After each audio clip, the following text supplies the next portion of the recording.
আসসালামু আলাইকুম। কেমন আছেন সবাই? আশা করি সবাই খুব ভালো আছেন। আজকে নতুন ভিডিওতে আপনাদের স্বাগতম। তো আজ আমি আপনাদের বলব সার্বিয়াতে আপনারা এখন যারা যেতে চাচ্ছেন তারা কি আসলে যাবেন কিনা, ফাইল প্রসেসিং করবেন কিনা এবং মন্টিনিগ্রোতেও আপনারা যারা যেতে চাচ্ছেন তারা ফাইল প্রসেসিং করবেন কিনা এবং করলে কি সমস্যা হতে পারে এবং না করলে কি ভালো হতে পারে এই বিষয় নিয়ে আজকে কথা বলব। তো আপনারা অনেকেই জানতে চাচ্ছেন যে মন্টিনিগ্রো আর সার্বিয়ার বর্তমান অবস্থা কি, এটা নিয়ে আজকের ভিডিও। তো সম্পূর্ণ ভিডিওটা দেখুন। আর আপনি যদি আমার চ্যানেলে নতুন হয়ে থাকেন এখনই সাবস্ক্রাইব করে পাশে থাকা বেল আইকনকে এনেবল করে দিন, যেন আমাদের নতুন ভিডিও আপনি সবাই দেখতে পারেন। আমি কিন্তু ইউরোপের সেনজেন এবং নন সেনজেনের যেসব দেশ আছে এগুলি নিয়ে ভিডিও দেওয়ার চেষ্টা করি। এছাড়াও আমি কিন্তু মিডল ইস্টের যেসব দেশ আছে এগুলি নিয়ে ভিডিও দেওয়ার চেষ্টা করি, ভিসা আপডেট দেওয়ার চেষ্টা করি। তো অবশ্যই আমার চ্যানেলকে সাবস্ক্রাইব করে রাখুন আর পরবর্তী ভিডিওতে চোখ রাখুন। তো এখন ব্যাপার হচ্ছে যে আপনারা যারা সার্বিয়াতে যেতে চাচ্ছেন আপনারা অনেকেই বলতেছিলেন যে বর্তমান সময়ে কিন্তু ই ভিসা চালু হয়ে গেছে। তো ই ভিসা আসলে কিন্তু এখনও ই ভিসা কেউই পায়নি। তো চালু হওয়ার কথা এই মাসেই। এখন কিন্তু ই ভিসা দেওয়ারই কথা, কিন্তু অনেকেই দেখা যায় যে স্টিকার ভিসা পাইছে। ই ভিসা কিন্তু এখন পর্যন্ত কেউ পায় নাই। আর বর্তমান সময়ে একটা সমস্যা হচ্ছে, সেটা হচ্ছে যে অনেকেই দেখা যায় পিপিজেড ভেরিফিকেশন যেটা আছে আপনার ওয়ার্ক পারমিট, সেটা কিন্তু অনেকের হচ্ছে না। এটা হতে কিন্তু অনেক সময় লাগতেছে বর্তমান সময়ে।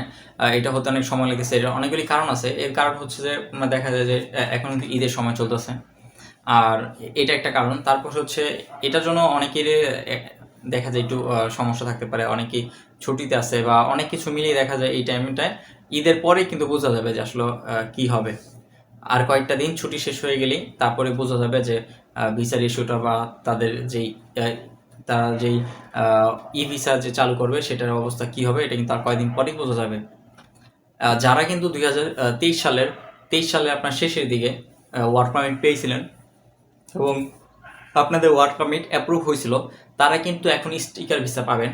স্টিকার ভিসা কিন্তু পাবেন। পিপিজেড ভেরিফিকেশন যাদের হয় নাই তাও কিন্তু আপনারা স্টিকার ভিসা পাবেন। আর বর্তমানে ওয়ার্ক পারমিট যারা মানে পাইতেছে তারা কিন্তু ওয়ার্ক পারমিট পিপিজেড ভেরিফিকেশন করেই ভেরিফাই হয়ে কিন্তু পাইতেছে।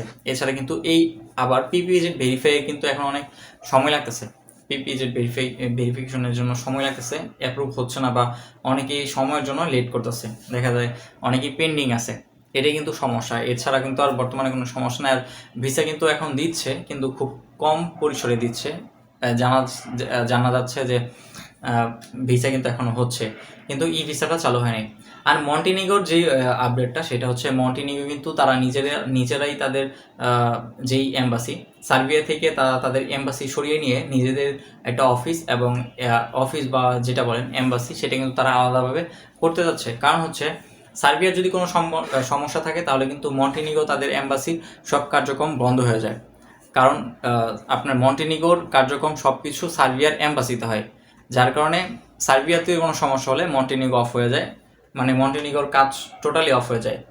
এই ঝামেলা এড়ানোর জন্য মন্টিনিগ্রো বর্তমান সময়ে তারা সিদ্ধান্ত নিছে তারা নতুনভাবে অফিস নিবে। তারা তারা তাদের ভিসা প্রসেসিংয়ের যে কাজটা সেটা তারা তাদের অফিসই করবে। তারা সার্বিয়ার সাথে থাকবে না বা সার্বিয়ার সাথে এই কোলাবোরেশন করে কাজটা করবে না। আপনারা জানেন যে সার্বিয়ায় কিন্তু একসময় মন্টিনিগ্রোকে শাসন করতো, কিন্তু একটা টাইমে দেখা যায় 2006 সালে মন্টিনিগ্রো আলাদা হয়ে যায়, স্বাধীন হয়ে যায়, সার্বিয়া থেকে আলাদা হয়ে যায়। তারপর কিন্তু মন্টিনিগ্রোর সব কাজে কিন্তু সার্বিয়া থেকে হতো। বর্তমান সময়ে এটা কিন্তু আর হবে না। কিছুদিনের মধ্যে আপনার মন্টিনিগ্রোর আলাদা এম্বাসি হয়ে যাবে, আলাদা অফিস হয়ে যাবে, সব কিছু কিন্তু আলাদা হয়ে যাবে। তখন কিন্তু আপনাদের ভিসা পেতে অনেক সহজ হয়ে যাবে। তাই আমি বলছি আপনারা কিছুদিন ওয়েট করেন, মন্টিনিগ্রো আলাদা এম্বাসি হয়ে যাক। আর অ্যাপ্রুভটাও কিছুদিন পরে ভালো হবে, অনলাইন হয়ে যাবে। কিছুদিন পরে কিন্তু এই সমস্যাটা থাকবে না। তো কিছুদিন অপেক্ষা করেন, তাহলে হয়তো আপনারা বুঝতে পারবেন যে ভিসার ইস্যুটা কেমন হবে এবং অনলাইন করতে কত সময় লাগবে। কিছুদিন পরে কিন্তু বুঝতে পারবেন। তো এই ছিল আজকের ভিডিও। দেখা হচ্ছে পরবর্তী ভিডিওতে। আর আপনি আমার চ্যানেল নতুন হলে এখনই সাবস্ক্রাইব করে রাখুন। দেখা হচ্ছে পরবর্তী ভিডিওতে। আল্লাহ হাফেজ। আসসালামু আলাইকুম।